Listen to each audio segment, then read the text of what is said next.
esta nueva joya espiritual que tiene como título La naturaleza tiende a la felicidad, pues nos introduce una enseñanza de singular hondura sobre uno de los movimientos más universales y más reveladores del corazón humano, la tendencia irreprimible hacia la felicidad.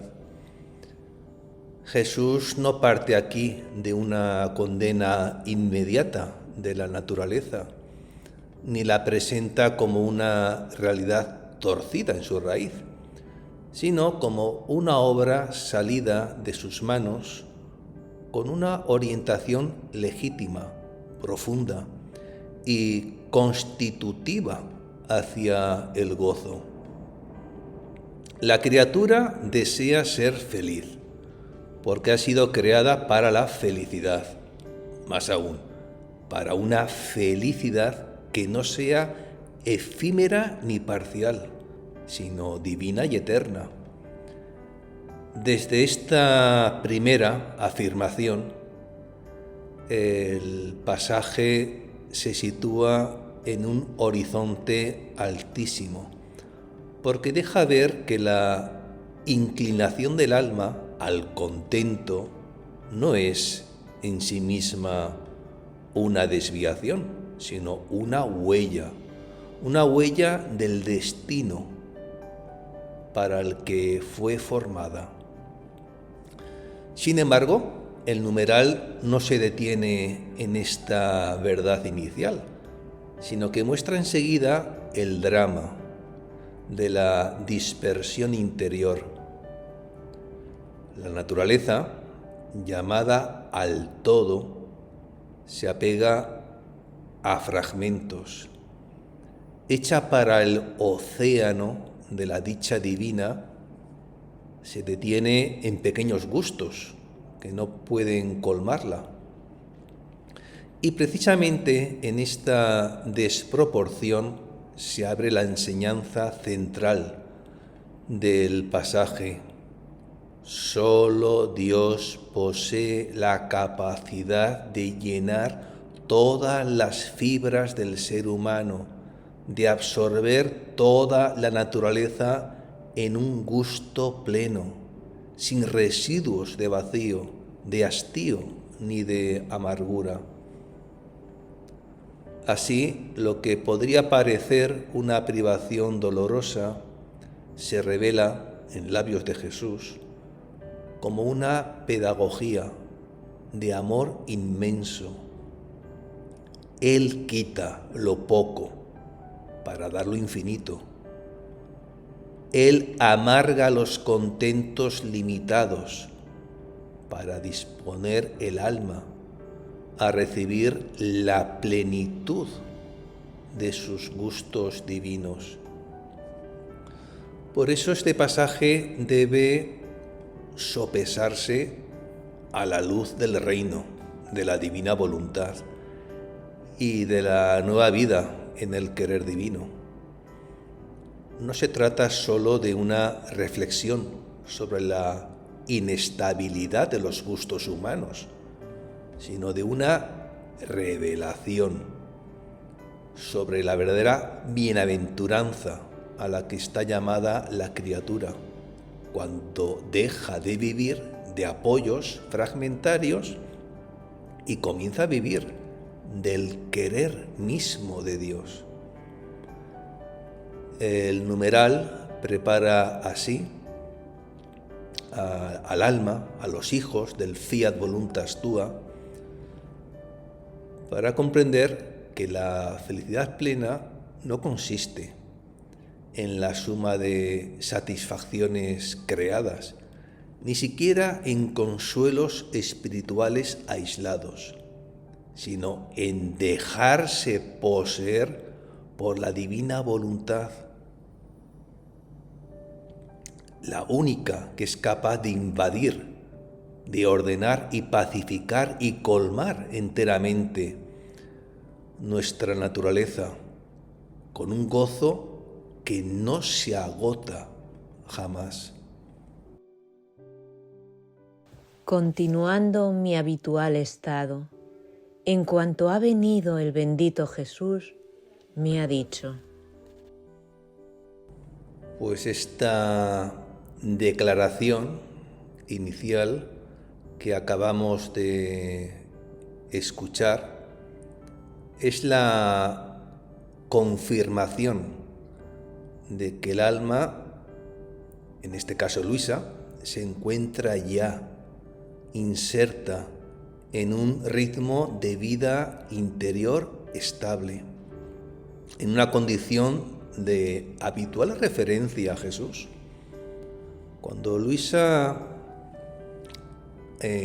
anota, continuando mi habitual estado, deja entrever que no se trata de un episodio devocional desprendido del conjunto de su existencia, sino de una permanencia dolorosa y amorosa en una disposición de espera, de dependencia y de apertura al obrar divino. Hay aquí una estabilidad de fondo que importa mucho subrayar. El alma vive en un estado que ya no se define por la alternancia caprichosa de sus propios movimientos, sino por una cierta continuidad de relación con el Señor, aun cuando esta continuidad esté atravesada por pruebas, silencios o privaciones.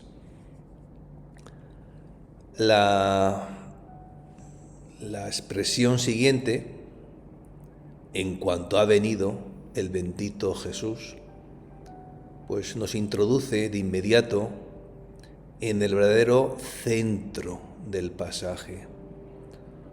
Todo cambia con su venida.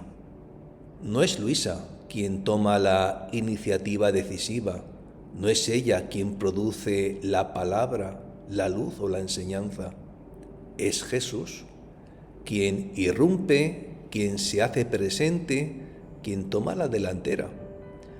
Esta prioridad divina recuerda que la nueva vida en el querer supremo no nace del esfuerzo autónomo de la criatura, sino de una iniciativa del Señor que visita, instruye y transforma. La criatura se dispone, espera, sufre, llama, pero la luz decisiva llega cuando Él viene.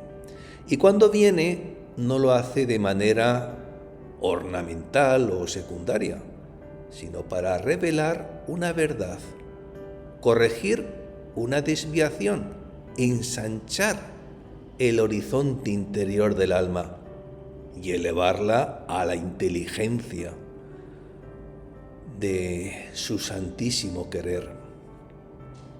Llamarlo el bendito Jesús añade un matiz de profunda veneración. No aparece aquí solamente el maestro que enseña, ni solamente el esposo que consuela, sino el Santísimo, cuya presencia es en sí misma bendición, bien y descanso para el alma. Antes incluso de transmitir el contenido de su enseñanza, su sola venida ya posee un valor transformante. En este párrafo inicial se percibe toda una teología de la gracia. El alma persevera en su estado. Jesús viene. Y de esa venida brota la palabra que purifica y conduce hacia una plenitud mayor. Así queda preparado el numeral para mostrar que la felicidad no puede nacer de los gustos limitados de la criatura, sino únicamente de aquel cuya presencia inaugura ya desde el primer instante el gusto de los bienes divinos. Hija mía, la naturaleza es llevada por una fuerza irresistible hacia la felicidad, y esto con razón, pues ha sido hecha para ser feliz, y de una felicidad divina y eterna, pero con gran daño suyo se va apegando, quien a un gusto, quien a dos, quien a tres y quien a cuatro, y el resto de la naturaleza queda, o vacía y sin gusto, o bien amargada, fastidiada y nauseada. Porque los gustos humanos y aun los gustos santos están mezclados con un poco de humano, no tienen la fuerza de absorber toda la naturaleza y de arrollarla toda en el gusto, mucho más que yo voy amargando estos gustos para poder darle todos mis gustos, porque siendo ellos innumerables tienen fuerza para absorber toda la naturaleza en el gusto. ¿Se puede dar amor más grande, que para dar lo más les quito lo poco, y para dar el todo les quito la nada? Sin embargo, mi obrar es tomado a mal por las criaturas. En estas palabras de Jesús, la verdad que es que ellas abren una de las afirmaciones más luminosas y al mismo tiempo más decisivas para comprender la condición profunda de la criatura. La naturaleza humana está impulsada por una fuerza irresistible hacia la felicidad. Jesús no presenta aquí ese movimiento como una debilidad vergonzosa, ni como una inclinación sospechosa, sino como una verdad inscrita por el mismo Creador en el ser del hombre. La criatura busca la felicidad porque ha sido hecha para ella. Más aún, ha sido hecha no para una dicha fragmentaria, caduca o prestada, sino para una felicidad divina y eterna. En esta sola afirmación queda ya descartada toda visión mezquina de la vida espiritual. El corazón humano no yerra por desear demasiado, sino por contentarse con demasiado poco. No se pierde por aspirar al gozo, sino por detenerse en sucedáneos incapaces de responder a la amplitud con que fue creado. Jesús revela que existe una proporción originaria entre la grandeza del alma y la plenitud del bien que puede saciarla, y esa proporción solo se cumple cuando la criatura vuelve a la fuente para la cual fue formada. El drama aparece enseguida. Esa misma naturaleza llamada al todo se va pegando a gustos parciales, limitados, dispersos. Unos se atan a uno, otros a varios, pero en todos los casos el resultado es semejante. El resto de la naturaleza queda desocupado, insatisfecho o peor aún, amargado, fastidiado, nauseado. La observación de Jesús es de una fineza penetrante. Los gustos humanos, e incluso ciertos gustos santos, no poseen fuerza suficiente para tomar a la criatura entera y colmarla en todas sus potencias. Siempre dejan un residuo de vacío, porque llevan mezclado algo humano, algo finito, algo que no alcanza la medida del alma. Aquí se descubre una ley interior de inmensa importancia para los hijos del reino de la divina voluntad. Todo aquello que no sea el mismo Dios, aunque pueda aliviar por un momento, no puede absorber totalmente la naturaleza ni introducirla en la plenitud estable del contento. La criatura hecha para la totalidad sufre cuando se reparte entre contentos parciales, y cuanto más busca descansar en ellos, más siente, tarde o temprano, la fatiga de su insuficiencia. Por eso resulta tan alta y tan dolorosa la pedagogía divina que el pasaje describe. Jesús dice que Él mismo amarga esos gustos para poder dar los suyos.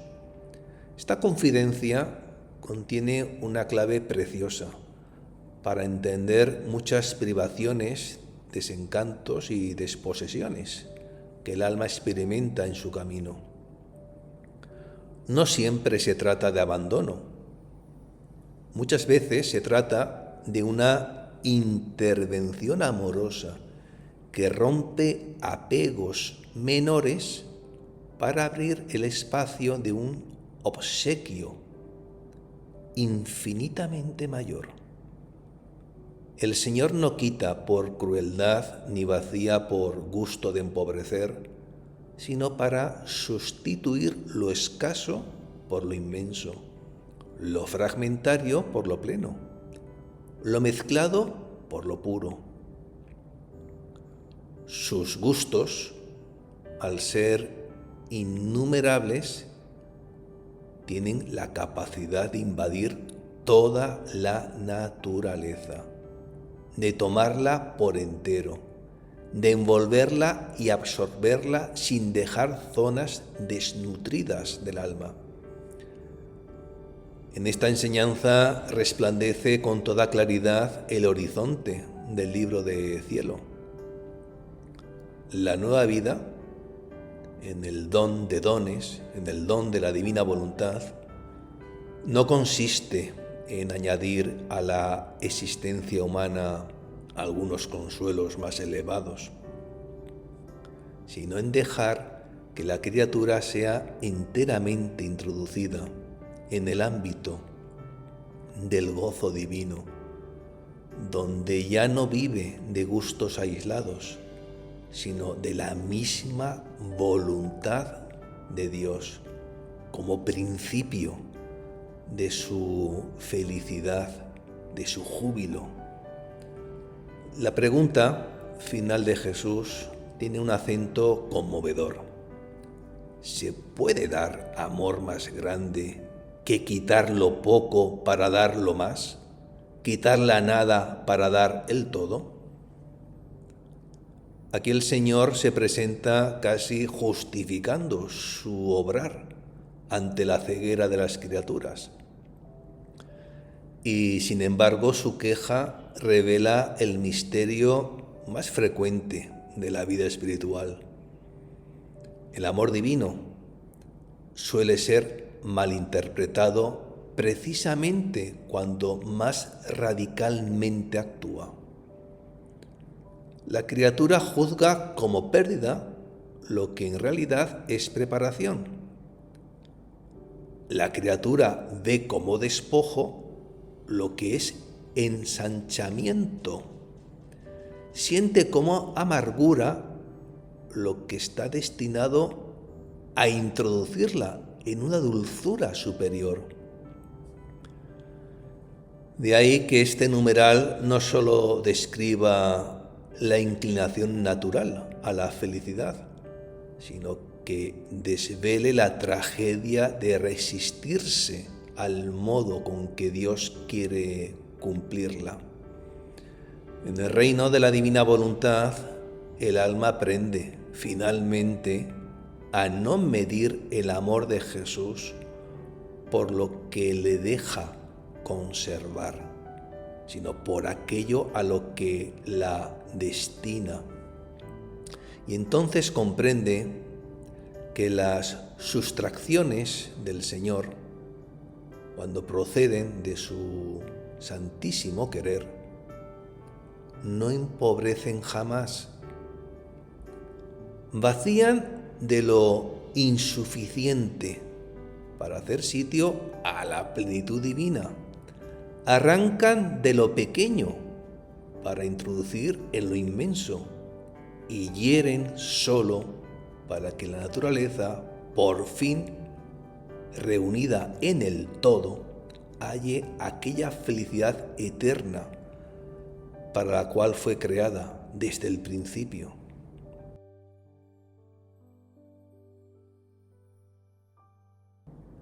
Recapitulando, este numeral deja al descubierto una verdad de gran belleza y de inmensa seriedad.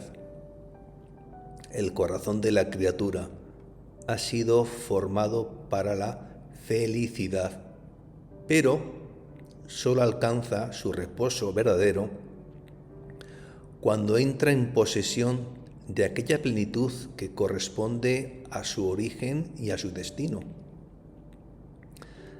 Jesús no reprende aquí el deseo de ser feliz, al contrario, lo legitima y lo eleva, mostrando que esa aspiración irreprimible fue puesta por Él mismo en la naturaleza humana. Lo que denuncia no es el anhelo de felicidad, sino el error de buscarla en medidas pequeñas, en gustos parciales, en satisfacciones incapaces de abrazar toda la amplitud del ser creado. Y así el numeral enseña que toda tristeza de fondo, toda saciedad amarga y todo hastío persistente nacen, en último término, de esta desproporción entre la grandeza con que el alma fue hecha y la estrechez de los bienes con que intenta contentarse. Pero la luz más alta del pasaje resplandece cuando Jesús revela el sentido amoroso de sus privaciones. Él amarga los gustos menores no para dejar a la criatura en la indigencia, sino para arrancarla de lo insuficiente y disponerla a recibir lo inmenso. Aquí se descubre una didáctica divina de extraordinaria ternura. El Señor no quita por empobrecer, sino por enriquecer. No vacía por abandono, sino por preparación. No hiere por dureza, sino para romper aquello que impide la entrada de la plenitud.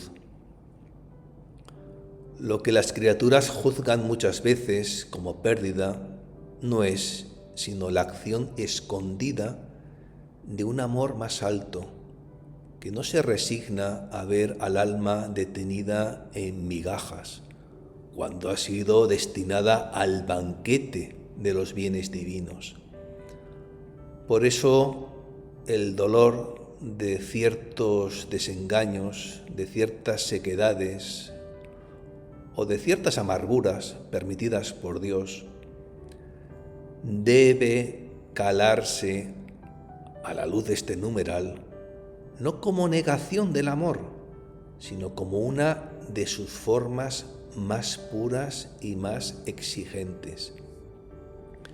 En el horizonte del libro de cielo, esta enseñanza alcanza su verdadera estatura cuando se la contempla desde el reino de la divina voluntad y desde la nueva vida en el querer divino. Jesús no está hablando solo de una purificación moral de los afectos, sino de una transformación mucho más profunda. Quiere atraer a la criatura fuera del régimen de los gustos fragmentarios, para introducirla en la posesión de sus gustos divinos, innumerables, plenos, capaces de absorber toda la naturaleza y de colmarla sin residuo de vacío. El alma, llamada a vivir en el fiat, comprende entonces que no ha sido creada para alimentarse de consuelos dispersos, ni siquiera para descansar en dones santos, tomados aisladamente, sino para vivir del mismo querer de Dios, como atmósfera, alimento, dulzura y bien total. Y así el colofón de este numeral es una invitación a dejarse despojar sin resistencia, a no tomar a mal el obrar del Señor y a reconocer que cuando Él quita la nada para dar el todo, está conduciendo a la criatura por el camino quizá más doloroso, pero también más divino, hacia aquella felicidad eterna para la cual fue creada desde el principio. Que el Señor te bendiga y te proteja, ilumine su rostro sobre ti y te conceda su favor. El Señor se fije en ti y te conceda la paz. En el nombre del Padre, y del Hijo, y del Espíritu Santo. Fiat, fiat, fiat.